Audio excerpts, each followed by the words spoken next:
પ્રભુ ઈસુ ખ્રિસ્તના ધન્ય પવિત્ર નામમાં આપ સર્વને પ્રેમી સલામ. પવિત્ર બાઇબલમાં યોહાન રચિત શુભ સંદેશ અધ્યાય 1 વચન 18.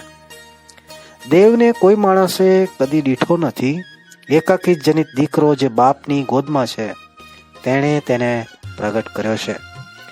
પરમેશ્વરને ક્યારેય કોઈ માણસે કદી દીઠો નથી. આ સત્ય છે, કારણ કે પવિત્ર બાઇબલમાં પ્રભુ ઈસુ ખ્રિસ્તે કહ્યું પરમેશ્વર આત્મા છે, અને એટલું જ નહીં, તેઓ પવિત્ર પણ છે.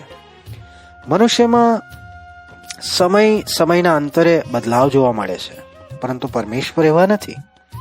ઈશ્વર ન્યાયી છે અને તેઓ પાપને સાંખી શકતા નથી. આવા પરમેશ્વરને દેખવા માણસ જાત માટે અસંભવ છે. તેનું કારણ મનુષ્ય પાપી છે.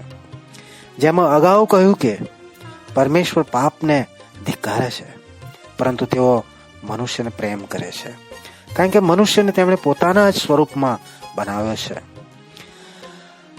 પાપી મનુષ્ય પર પોતાના પ્રેમને પ્રગટ કરવાને માટે એકાકી જનિત દીકરો અર્થાત પ્રભુ ઈસુ ખ્રિસ્ત આ સંસારમાં મનુષ્ય દેહમાં આવ્યા. જેમણે પ્રભુ ઈસુને જોયા તેમણે પરમેશ્વરને જોયા. જેમણે પ્રભુ ઈસુને સાંભળ્યા તેમણે પરમેશ્વરને સાંભળ્યા. જેમણે પ્રભુ ઈસુને જાણ્યા તેઓએ પરમેશ્વરને જાણ્યા. જેમણે પ્રભુ ઈસુનો અંગીકાર કર્યો તેમણે પરમેશ્વરનો પણ અંગીકાર કર્યો. પ્રભુ ઈસુ દેહધારી એટલા માટે બન્યા કે મનુષ્ય જે પાપી છે તેનો દંડ જે નરક છે તેનાથી તેઓ મનુષ્યને ઉગારી લે.